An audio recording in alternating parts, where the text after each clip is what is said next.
Well, it is a very good morning from me, Neil Morrice, on this Tuesday the 6th of June. A warm welcome back to the service. I'll have a free bet for you running later on at Lingfield. More about that colt in a moment. I do think he could end up heading to Royal Ascot.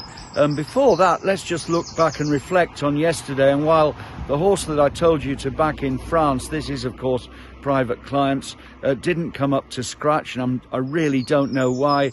Both the each way advices ran extremely well. Gearing's Point, well, she was back from 9-2 into 9-4, and I think you'll agree, if you saw the race at Windsor, was the most unlucky loser, never seeing any semblance of a gap, and in the end jockey Rose Dawes had to take action and switch wide, by which time it was too late. But Gearing's Point ran on into the money, so no damage done, but that should have been a winner, absolutely, certainly should.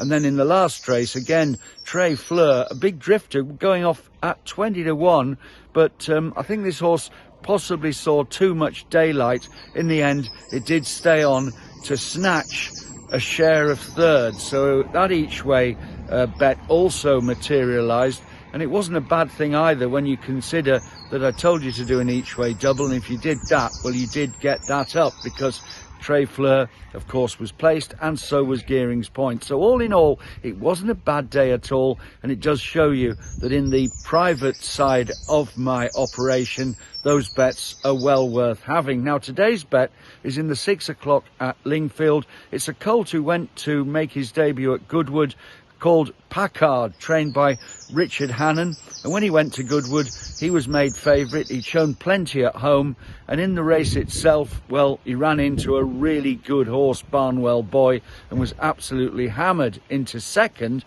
But with the benefit of that race under his belt, Packard, who is a well-related, very speedy individual, I think he could put the record straight here. He is a 6-4 shot. He's a shorter one than I normally give on this free service, but I think this horse can still book his ticket for one of the races at Royal Ascot, possibly the Coventry, and I'm going to say go win here on Packard, 6-4, a worthy favourite for the 6 o'clock at Lingfield. Win bet, of course, and until tomorrow at the same time, which will be 9 o'clock, when I'll return with another free transmission, this is Neil saying have a good day ahead.